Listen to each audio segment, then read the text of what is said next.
안녕하세요. 이번 주 주요 정치 뉴스입니다. 해병대 최상병 사건으로 수사를 받고 있는 임성근 전 해병대 1사단장이 19일 국회법제사법위원회에 윤석열 대통령 탄핵 소추 국회 청원 청문회에서 증인 선서를 거부했다가 뒤늦게 번복하는 일이 있었습니다. 임 전 사단장은 청문회에서 증언은 하겠으나 증인 선서는 거부하겠다고 밝히며 현재 여러 수사기관에 고발돼 피고발인 신분으로 증인 선서를 거부할 권리가 있다고 주장했습니다. 이어서 수사기관의 잘못된 사실관계 판단으로 공소제기당할 위험이 있어 증언 거부권이 있다며 국민적 의혹을 해소하기 위해 성실히 증언하겠다고 말했습니다. 하지만 임 전 사단장은 이날 청문회 증인 중 유일하게 증인 선서를 거부했습니다.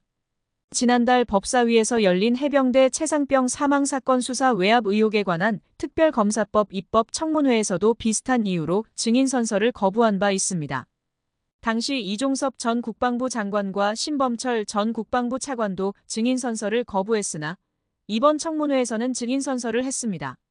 정청래 법사위원장은 임 전 사단장의 증인 선서 거부에 대해 정당하지 않다고 판단되면 증인 선서 거부의 죄로 고발할 수 있다고 경고하며 국회에서 증언한 부분에 대해 불이익을 받지 않도록 보호장치가 마련돼 있다고 강조했습니다. 결국 임 전 사단장은 오후 속개된 청문회에서 증인 선서를 하기로 결정했습니다.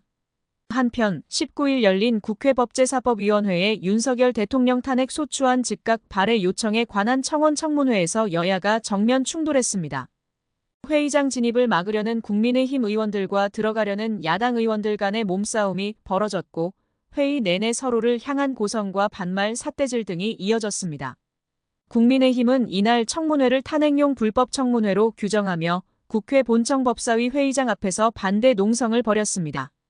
민주당 법사위원들이 회의장에 들어서자 국민의힘 의원들이 몰려들었고 이 과정에서 물리적 충돌이 발생했습니다. 민주당 전현희 의원은 오른쪽 뺨에 위해를 가한 사람이 있었다고 주장했고 국민의힘은 우리 당 고동진 의원도 다쳤다며 맞대응했습니다. 양당은 이후 각각 폭력 규탄 기자회견을 열어 상대방을 비판했습니다. 민주당은 여당이 집단적 폭력을 행사했다고 주장한 반면 국민의힘은 민주당이 폭도처럼 밀고 들어왔다고 반박했습니다. 청문회는 파행을 거듭하며 밤늦게까지 진행됐지만 최 상병 순직 수사 외압 의혹을 뒷받침할 결정적인 증거는 나오지 않았습니다.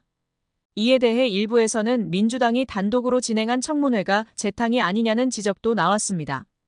국민의힘은 민주당의 청문회 강행에 대해 국회를 역사 앞에 웃음거리로 만들지 말라고 비판하며 민주당이 헌정사상 초유의 대통령 탄핵 청원 청문회를 강행해 국회를 난장판으로 만들었다고 주장했습니다.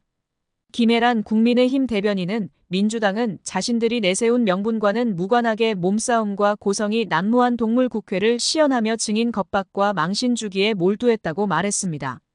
다음 탄핵 청원 청문회는 26일 열릴 예정입니다. 이상 이번 주 주요 정치 뉴스였습니다. 구독과 좋아요는 큰 도움이 됩니다. 감사합니다.